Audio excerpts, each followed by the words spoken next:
नमस्कार। आज हम एक बहुत ही दिलचस्प सफर पर निकल रहे हैं। ये सफर है आधुनिक भारत के बनने का, उसके संघर्षों का, उसकी कहानी का। हमारे पास एक स्रोत है, आधुनिक भारत का उदय और संघर्ष। इसमें से मिली जानकारी के आधार पर हम बात करेंगे। हाँ, तो ये हमें उस दौर की उथल-पुथल, वो बदलाव, उसकी एक तस्वीर दिखाता है। तो आज का इरादा बस यही है कि इस ऐतिहासिक कहानी की तह तक जाएं।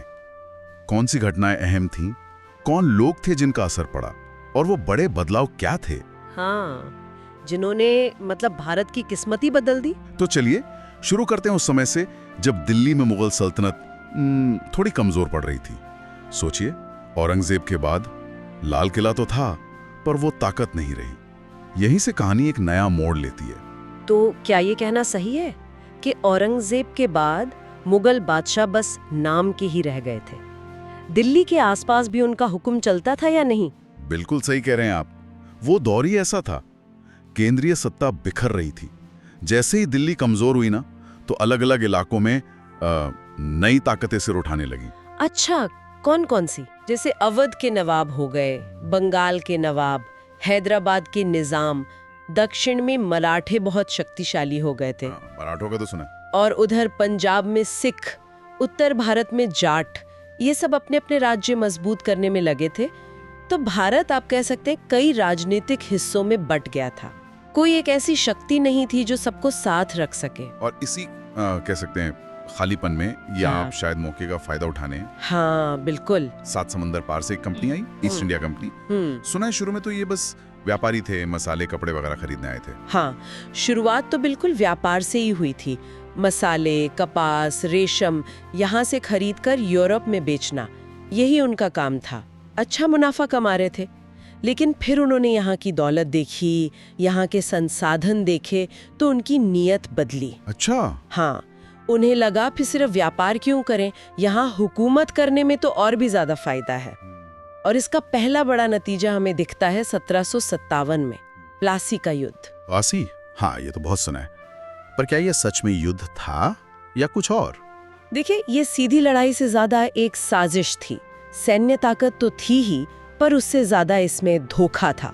मीर जाफर, जो बंगाल के नवाब सिराजुद्दौला का सेनापति था, उसने गद्दारी की। वो अंग्रेजों से मिल गया। ओहो। नतीजा, बंगाल फैक्चुअली अंग्रेजों के कंट्रोल में आ गया।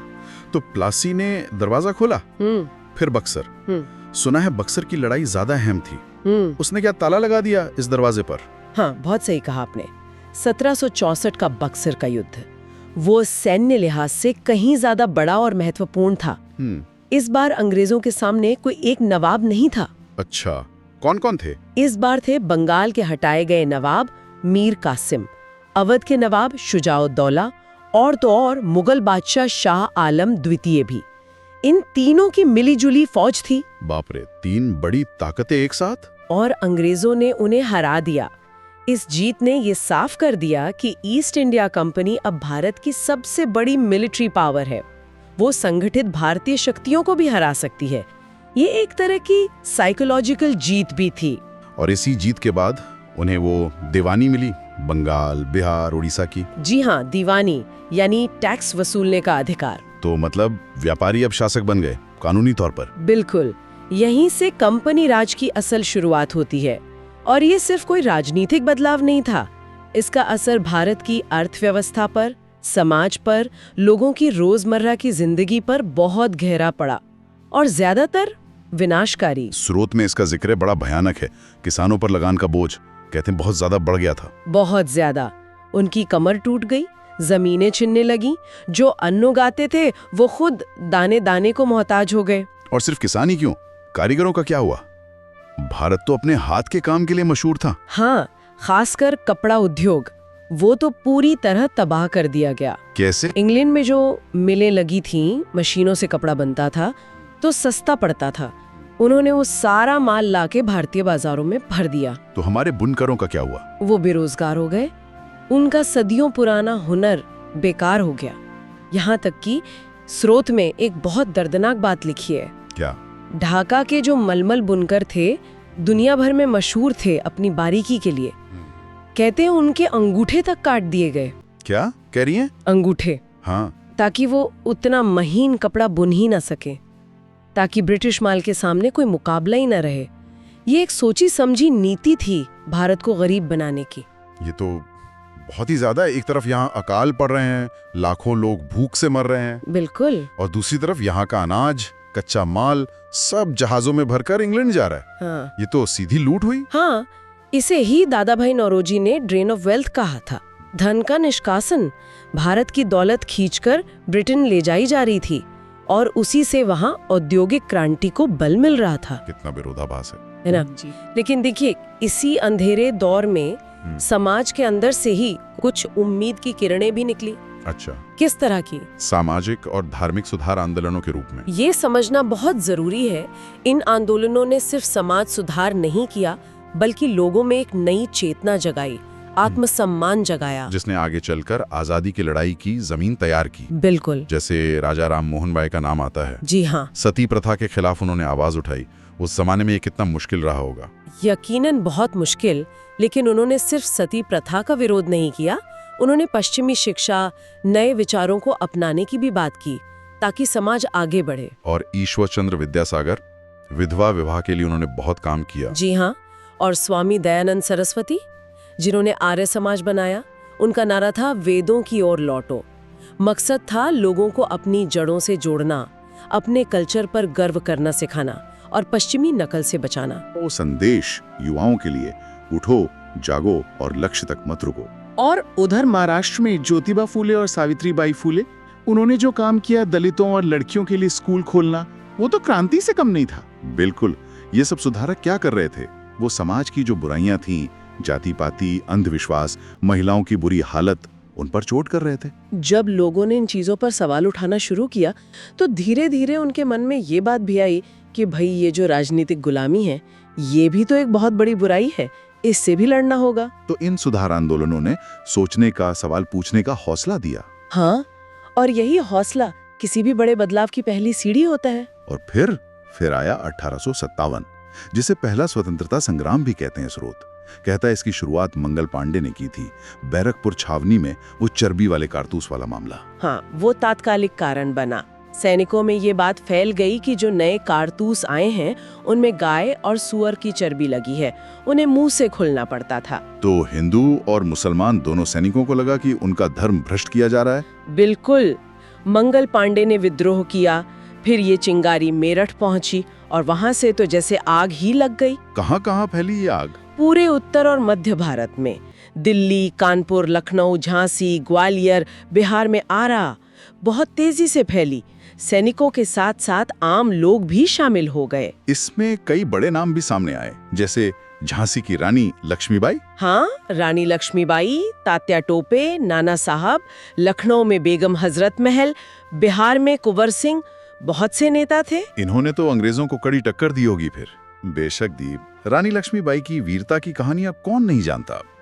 तात्या टोपे ने अपनी गुरिल्ला रणनीति से अंग्रेजों को बहुत परेशान किया, लेकिन अंग्रेजों के पास साधन ज्यादा थे, बेहतर हथियार, बेहतर ट्रेनिंग और सबसे बड़ी बात, रेलवे और टेलीग्राफ। हाँ, उससे वो जल्दी सेना और खबर भेज सकते थे। बिल्कुल। दूसरी तरफ भारतीय पक्ष में एकता की कमी थी, कोई एक सेंट्रल लीडरशिप नहीं थी, सबके अपने अपने मकसद भी थे कहीं कहीं। तो इसीलिए ये क्रांति असफल रही। हाँ, आखिरकार अंग्रेज इसे दबाने में कामयाब हो गए, लेकिन ये पूरी तरह असफल नहीं थी। अच्छा, कैसे? इसका नतीजा बहुत बड़ा निकला। सबसे पहला तो ये कि ईस्ट इंडिया कंपनी का राज खत्म कर दिया गया। ओह, अच्छा। 1858 में ब्रिटिश पार्लियामेंट ने कानून बनाकर भारत का शासन सीधे अपने हाथ में ले लिया, यानी ब्रिटिश क्राउन के अधीन, महारानी विक्टोरिया के नाम पर। अंग्रेजों को समझ आ गया कि भाई अब ऐसे काम नहीं चलेगा। भारतीयों में गुस्सा बहुत गहरा है। और दूसरा, इस विद्रोह ने आने वाले राष्ट्रीय आंदोलन के लिए एक प्रेरणा का काम किया, एक मिसाल बन गई। ये संदेश किया कि अंग्रेजी राज कोई अपराजय नहीं है, उसे चुनौती दी जा सकती है। और शायद इसी के बाद लोगों को लगा होगा कि अब लड़ाई लड़नी है तो संगठित होकर लड़नी पड़ेगी। बिल्कुल। तभी 1885 में भारतीय राष्ट्रीय कांग्रेस बनी। जी हाँ। लेकिन स्रोत कहता है कि शुरू में कांग्रेस के नेता जैसे गोपाल कृष्ण गोखले, दादा भाई नौरोजी, फिरोज शाह मेहता, ये लोग नरम दल के थे, मतलब अर्जी याचिका देकर काम चलाना चाहते थे। हाँ बिल्कुल, शुरुआती दौर के जो नेता थे उन्हें उदारवादी या नरमपंथी कहते हैं। उनका मानना था कि ब्रिटिश राज के अंदर रहकर ही धीरे धीरे संवैधानिक सुधारों के जरिए भारतीयों को अधिकार दिलाए जा सकते हैं। वो मानते थे कि अंग्रेज न्यायप्रिय हैं, अगर उन्हें ठीक से अपनी बात समझाई जाए तो वो मान जाएंगे। दादा भाई नौरोजी ने ही वो ड्रेन ऑफ वेल्थ वाली थ्योरी दी थी, ये बताने के लिए कि अंग्रेज कैसे भारत को आर्थिक रूप से खोखला कर रहे हैं। लेकिन क्या सभी ऐसा सोचते थे या कुछ लोग ऐसे भी थे जो कहते थे कि नहीं, ऐसे काम नहीं चलेगा? बिल्कुल थे। जल्द ही कांग्रेस के अंदर ही एक दूसरी सोच पैदा हुई, ज्यादा गरम, ज्यादा उग्र। उन्हें गरमपंथी कहा गया। गरम दल, इसमें कौन लोग थे? इसमें 3 नाम सबसे बड़े थे, बाल गंगाधर तिलक, लाला लाजपत राय और बिपिन चंद्र पाल। लाल बाल पाल, हाँ सुना है। हाँ, तिलक का वो नारा तो अमर हो गया, स्वराज मेरा जन्मसिद्ध अधिकार है और मैं इसे लेकर रहूंगा। तो ये लोग क्या चाहते थे? ये सिर्फ सुधार नहीं बल्कि स्वराज चाहते थे, पूरी आजादी। और इनका मानना था कि ये सिर्फ अर्जी देने से नहीं मिलेगी, इसके लिए संघर्ष करना पड़ेगा, जनता को जगाना पड़ेगा, आंदोलन करना पड़ेगा। तो कांग्रेस में ही 2 गुट बन गए, नरम दल और गरम दल। हाँ, और इनके बीच टकराव भी हुए, लेकिन एक घटना ने इस गरमपंथी सोच को बहुत बल दिया। कौन सी घटना? 1905 का बंगाल विभाजन। लॉर्ड कर्जन ने बंगाल को 2 हिस्सों में बांट दिया। क्यों बांटा? ऑफिशियली तो कहा गया कि प्रशासन के लिए बंगाल बहुत बड़ा है, लेकिन असली मकसद था राष्ट्रवाद के बढ़ते गढ़ बंगाल को कमजोर करना, उसे हिंदू और मुस्लिम बहुल इलाकों में बांटकर फूट डालो और राज करो की नीति अपनाना। ओहो, तो इसका रिएक्शन क्या हुआ? जबरदस्त रिएक्शन हुआ। पूरे देश में, खासकर बंगाल में भयंकर गुस्सा फूटा और यहीं से शुरू हुआ स्वदेशी आंदोलन। स्वदेशी आंदोलन, इसमें क्या हुआ? लोगों ने विदेशी माल का बॉयकॉट किया, दुकानों पर पिकेटिंग हुई, विदेशी कपड़ों की होली जलाई गई। लोगों ने कसम खाई कि वो अपने देश में बनी चीजें ही इस्तेमाल करेंगे, यानी स्वदेशी अपनाएंगे। अंग्रेजी स्कूल कॉलेज छोड़े। ये संघर्ष का एक नया तरीका था। इसने राष्ट्रीय भावना को बहुत मजबूत किया। तो माहौल काफी गर्म हो रहा था और फिर एंट्री होती है महात्मा गांधी की। हाँ, 1915 में गांधी जी दक्षिण अफ्रीका से भारत लौटे। उन्होंने दक्षिण अफ्रीका में क्या किया था? रंग भेद के खिलाफ कुछ प्रयोग? जी हाँ, वहाँ उन्होंने रंग भेद के खिलाफ सत्याग्रह का सफल प्रयोग किया था। सत्य और अहिंसा पर आधारित लड़ाई का तरीका। और भारत आकर उन्होंने इसे बड़े पैमाने पर इस्तेमाल किया। बिल्कुल, गांधी जी का आना भारतीय राजनीति में एक टर्निंग पॉइंट था। उन्होंने आजादी की लड़ाई को कुछ पढ़े लिखे लोगों के दायरे से निकालकर आम जनता तक पहुंचा दिया। किसान, मजदूर, महिलाएं सब जुड़ गए। उनका हथियार था सत्याग्रह, सत्य के लिए आग्रह, बिना हिंसा के अपनी बात पर डटे रहना, अन्याय का विरोध करना। ये नैतिक बल की लड़ाई थी। लेकिन 1919 में अमृतसर में जो हुआ, जलियांवाला बाग, वो तो हिंसा के इंतहा थी अंग्रेजों की तरफ से। हाँ, जलियांवाला बाग एक बहुत ही बर्बर, बहुत ही दुखद घटना थी। जनरल डायर ने हजारों निहत्थे लोगों पर, जो शांति से सभा कर रहे थे, बिना चेतावनी गोलियां चलवा दी। सैकड़ों लोग मारे गए। इस घटना ने तो पूरे देश को हिला दिया होगा। बिल्कुल, इसने अंग्रेजी शासन का जो तथाकथित सभ्य चेहरा था, उससे नकाब हटा दिया।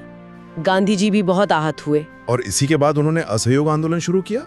जी हाँ, 1920 में असहयोग आंदोलन, मतलब अंग्रेजी हुकूमत के साथ किसी भी तरह का सहयोग न करना। क्या क्या किया लोगों ने इसमें? सरकारी नौकरियां छोड़ी, वकीलों ने अदालतें छोड़ी, छात्रों ने स्कूल कॉलेज छोड़े, लोगों ने सरकारी उपाधियां लौटा दी, विदेशी कपड़ों की होली जलाई गई। ये एक बहुत बड़ा और अनोखा प्रयोग था, बिना हथियार उठाए अंग्रेजी राज की नींव हिलाने का। फिर 1930 में वो दांडी यात्रा, नमक कानून तोड़ने के लिए। नमक जैसी छोटी सी चीज को इतना बड़ा मुद्दा कैसे बना दिया गांधी जी ने? यही तो गांधी जी की खासियत थी। वो आम आदमी से जुड़े मुद्दों को पकड़ते थे। नमक हर घर की जरूरत थी, गरीब से गरीब आदमी की भी, और अंग्रेजों ने उस पर टैक्स लगा रखा था। हाँ, ये तो अन्याय था। तो गांधी जी ने इसे अन्याय का प्रतीक बनाया। वो साबरमती आश्रम से चले करीब 240 मील पैदल दांडी के समुद्र तट तक, और वहां जाकर खुद नमक बनाया। ये कानून तोड़ना था। और इसका असर? जबरदस्त असर हुआ। पूरे देश में सविनय अवज्ञा आंदोलन, यानी सिविल डिसोबीडियंस मूवमेंट शुरू हो गया। लाखों लोगों ने जगह जगह नमक कानून तोड़ा, टैक्स देने से मना किया, प्रदर्शन किए। औरतों ने इसमें बढ़ चढ़कर हिस्सा लिया। और फिर आखिरी बड़ा आंदोलन 1942 का भारत छोड़ो, करो या मरो का नारा। हाँ, भारत छोड़ो आंदोलन, क्विट इंडिया मूवमेंट। दूसरा विश्व युद्ध चल रहा था। गांधी जी को लगा कि यही मौका है अंग्रेजों पर आजादी के लिए आखिरी और निर्णायक दबाव डालने का। ये आंदोलन कैसा था? ये बहुत व्यापक था और कई जगहों पर काफी उग्र भी हुआ। गांधी जी ने करो या मरो का नारा दिया, या तो आजादी हासिल करेंगे या कोशिश में जान दे देंगे। हालांकि अंग्रेजों ने इसे बहुत बेरहमी से कुचला। गांधी जी समेत सारे बड़े नेताओं को फौरन जेल में डाल दिया गया। लेकिन आंदोलन जनता ने खुद चलाया और इसने अंग्रेजों को साफ साफ बता दिया कि अब भारत पर राज करना नामुमकिन है। अब भारतीय पूरी आजादी से कम कुछ भी नहीं मानेंगे। लेकिन क्या आजादी की लड़ाई सिर्फ गांधी जी के रास्ते अहिंसा से ही लड़ी जा रही थी? स्रोत में क्रांतिकारियों का भी जिक्र है। हाँ, बिल्कुल। एक पूरी धारा थी क्रांतिकारियों की, नौजवानों की, जो मानते थे कि आजादी मांगने से नहीं मिलेगी, छीननी पड़ेगी, और इसके लिए अगर हथियार उठाने पड़े तो उठाने चाहिए। कौन थे ये लोग? भगत सिंह का नाम तो सब जानते हैं। हाँ, भगत सिंह, सुखदेव, राजगुरु, चंद्रशेखर आजाद, राम प्रसाद बिस्मिल, अशफाकुल्ला खां, अनगिनत नाम है। इन युवाओं ने अपनी जान की परवाह नहीं की। अंग्रेज अधिकारियों पर हमले किए, सरकारी खजाने लूटे, असेंबली में बम फेंका, सिर्फ आवाज सुनाने के लिए। उनका मकसद क्या था? डराना? डराना भी और सोई हुई कौम को जगाना भी। ये दिखाना कि हम चुप नहीं बैठेंगे। भगत सिंह और उनके साथी तो हंसते हंसते फांसी पर चढ़ गए। और चंद्रशेखर आजाद, उन्होंने कहा था वो आजाद हैं, आजाद ही रहेंगे। हाँ, और उन्होंने अपनी कसम निभाई। जब अंग्रेज पुलिस ने उन्हें घेर लिया तो आखिरी गोली उन्होंने खुद को मार ली, पर उनके हाथ नहीं आए। इन सब का बलिदान व्यर्थ नहीं गया। और नेताजी सुभाष चंद्र बोस, वो तो देश के बाहर चले गए थे। हाँ, सुभाष चंद्र बोस पहले कांग्रेस के ही बड़े नेता थे, 2 बार अध्यक्ष भी रहे, लेकिन गांधी जी के तरीकों से उनके मतभेद बढ़ गए थे। क्या मतभेद थे? बोस मानते थे कि दूसरा विश्व युद्ध एक मौका है। दुश्मन का दुश्मन दोस्त होता है, तो ब्रिटेन के दुश्मनों यानी जर्मनी और जापान की मदद से भारत को आजाद कराया जा सकता है। तो उन्होंने क्या किया? वो नजरबंदी से निकलकर पहले जर्मनी गए, फिर वहां से सिंगापुर पहुंचे और वहां उन्होंने आजाद हिंद फौज यानी इंडियन नेशनल आर्मी INA की कमान संभाली। INA? उसमें कौन लोग थे? ज्यादातर वो भारतीय सैनिक थे जिन्हें जापान ने ब्रिटिश सेना से लड़ते हुए बंदी बना लिया था। नेताजी ने उन्हें देशभक्ति के जज्बे से भर दिया। दिल्ली चलो का नारा दिया उन्होंने, और तुम मुझे खून दो, मैं तुम्हें आजादी दूंगा। हाँ, यही नारे थे। INA ने बर्मा के रास्ते भारत पर हमला भी किया, इम्फाल तक पहुंच भी गए थे, लेकिन फिर मौसम, सप्लाई की कमी और युद्ध का पासा पलटने से उन्हें पीछे हटना पड़ा। तो INA सफल नहीं हुई? सैन्य रूप से सफल नहीं हुई, लेकिन इसने भारतीय जनता में और खासकर ब्रिटिश भारतीय सेना के सैनिकों में देशभक्ति की एक जबरदस्त लहर पैदा कर दी। अंग्रेजों को ये डर सताने लगा कि अब वो अपनी भारतीय सेना पर भी भरोसा नहीं कर सकते। तो अब देखिए, ये सारी धाराएं, गांधी जी का अहिंसक आंदोलन, क्रांतिकारियों का बलिदान, नेताजी का प्रयास, किसान मजदूरों के आंदोलन, इन सब ने मिलकर अंग्रेजी राज पर इतना दबाव बना दिया कि दूसरे विश्व युद्ध के बाद जब ब्रिटेन खुद कमजोर हो चुका था, तो उसके लिए भारत पर कब्जा बनाए रखना नामुमकिन हो गया। और फिर आखिरकार वो दिन आया, 15 अगस्त 1947। हाँ, 15 अगस्त 1947 भारत आजाद हुआ, सदियों की गुलामी खत्म हुई, दिल्ली में लाल किले पर तिरंगा फहराया गया, पंडित नेहरू ने अपना प्रसिद्ध भाषण दिया, ट्रिस्ट विथ डेस्टिनी। एक लंबा सपना पूरा हुआ, लेकिन इस खुशी के साथ एक बहुत बड़ा दर्द भी जुड़ा था। हाँ, बहुत गहरा दर्द। देश का बंटवारा, विभाजन। भारत और पाकिस्तान धर्म के आधार पर। जी, ये इतिहास की शायद सबसे बड़ी त्रासदियों में से एक है। लाखों लोगों को अपने घर, अपनी जमीन, अपनी जड़ें छोड़कर अनजान जगहों पर जाना पड़ा। रास्ते में भयानक दंगे हुए, मारकाट मची, लाखों लोग मारे गए, औरतें, बच्चे, बहुत बुरा हाल हुआ। स्रोत बिल्कुल सही कहता है, ये आज़ादी खून और आंसुओं से लिखी गई थी। इसकी कीमत बहुत भारी थी। बहुत भारी। तो आजादी तो मिल गई, पर चुनौतियां तो पहाड़ जैसी खड़ी होंगी सामने। इतना बड़ा देश, बंटवारे का जख्म, गरीबी। चुनौतियां ही चुनौतियां थीं। सबसे पहली तो देश को एक रखना। करीब 562 रियासतें थीं, छोटी बड़ी, उन्हें भारत में मिलाना था। ये काम किसने किया? सरदार पटेल ने। हाँ, ये महान काम सरदार वल्लभ भाई पटेल ने किया, अपनी सूझबूझ से, अपनी दृढ़ता से, वरना आज भारत का नक्शा कुछ और होता। फिर संविधान बनाना था। हाँ, डॉक्टर अंबेडकर की अध्यक्षता में संविधान सभा ने दुनिया का सबसे लंबा लिखित संविधान बनाया और 26 जनवरी 1950 को ये लागू हुआ। भारत एक संप्रभु, समाजवादी, धर्मनिरपेक्ष, लोकतांत्रिक गणराज्य बना। दुनिया का सबसे बड़ा लोकतंत्र। बिल्कुल, लेकिन चुनौतियां खत्म नहीं हुई। गरीबी थी, भुखमरी थी, करोड़ों लोग अनपढ़ थे, स्वास्थ्य सेवाएं नहीं थीं। पड़ोसी देशों से युद्ध भी हुए। हाँ, युद्ध भी झेलने पड़े, अकाल भी पड़े, लेकिन भारत रुका नहीं। स्रोत बताता है कि कैसे हरित क्रांति हुई, देश अनाज के मामले में आत्मनिर्भर बना।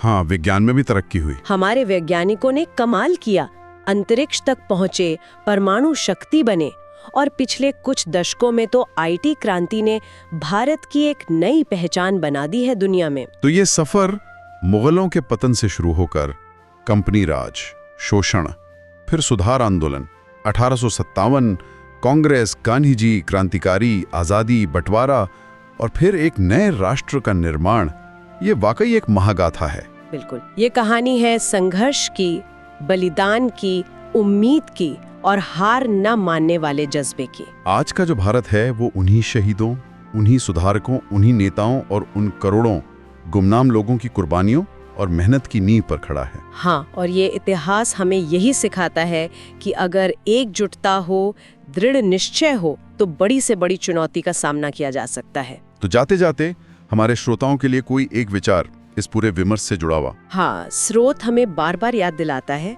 कि ये आज़ादी हमें खून और आंसुओं से मिली है, बहुत महंगी मिली है, और इसके साथ मिला है दुनिया का सबसे बड़ा लोकतंत्र। तो आज के समय में मुझे लगता है ये सोचना बहुत महत्वपूर्ण है कि जिन मूल्यों के लिए स्वतंत्रता, समानता, न्याय, भाईचारा, लोकतंत्र, जिनके लिए इतना लंबा और कठिन संघर्ष किया गया था, हम आज उन मूल्यों को कितना सहेज कर रख पा रहे हैं, उन्हें कितना जी रहे हैं। इस ऐतिहासिक विरासत की रोशनी में आने वाले भारत के प्रति हमारी, आपकी, हम सबकी क्या जिम्मेदारियां बनती हैं, ये एक सवाल है जो हमें खुद से पूछते